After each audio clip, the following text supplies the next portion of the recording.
Épître de Paul aux Corinthiens, chapitre 9. Ne suis-je pas libre? Ne suis-je pas apôtre? N'ai-je pas vu Jésus notre Seigneur? N'êtes-vous pas mon œuvre dans le Seigneur? Si pour d'autres je ne suis pas apôtre, je le suis au moins pour vous, car vous êtes le sceau de mon apostolat dans le Seigneur. C'est là ma défense contre ceux qui m'accusent. N'avons-nous pas le droit de manger et de boire?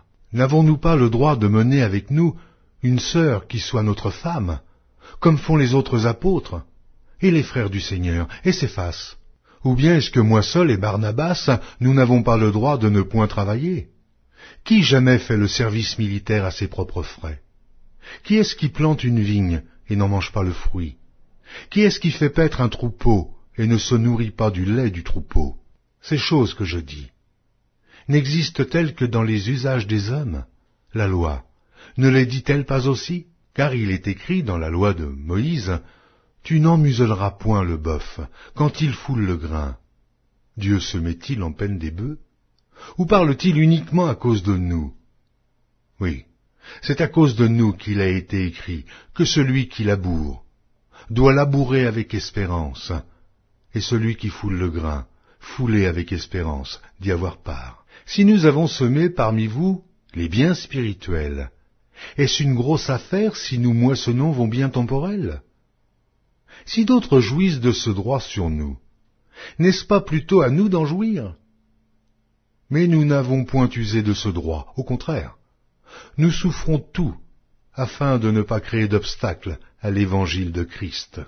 Ne savez-vous pas que ceux qui remplissent les fonctions sacrées sont nourris par le temple, que ceux qui servent à l'autel ont part à l'autel? De même aussi, le Seigneur a ordonné à ceux qui annoncent l'Évangile de vivre de l'Évangile.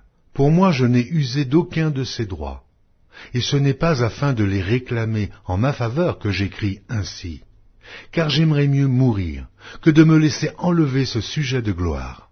Si j'annonce l'Évangile, ce n'est pas pour moi un sujet de gloire, car la nécessité m'en est imposée, et malheur à moi si je n'annonce pas l'Évangile.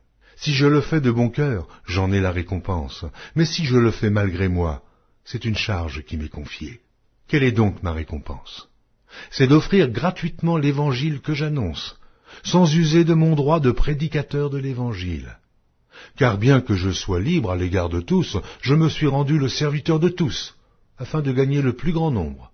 Avec les Juifs, j'ai été comme Juif, afin de gagner les Juifs. Avec ceux qui sont sous la loi, comme sous la loi, quoique je ne sois pas moi-même sous la loi, afin de gagner ceux qui sont sous la loi. Avec ceux qui sont sans loi, comme sans loi, quoique je ne sois point sans la loi de Dieu, étant sous la loi de Christ, afin de gagner ceux qui sont sans loi. J'ai été faible avec les faibles, afin de gagner les faibles. Je me suis fait tout à tous, afin d'en sauver de toute manière quelques-uns. Je fais tout à cause de l'Évangile, afin d'y avoir part. Ne savez-vous pas que ceux qui courent dans le stade courent tous, mais qu'un seul remporte le prix? Courez de manière à le remporter. Tous ceux qui combattent s'imposent toute espèce d'abstinence, et ils le font pour obtenir une couronne corruptible, mais nous, faisons-le pour une couronne incorruptible. Moi donc, je cours, non pas comme à l'aventure, je frappe, non pas comme battant l'air, mais je traite durement mon corps, et je le tiens assujetti, de peur d'être moi-même rejeté, après avoir prêché aux autres.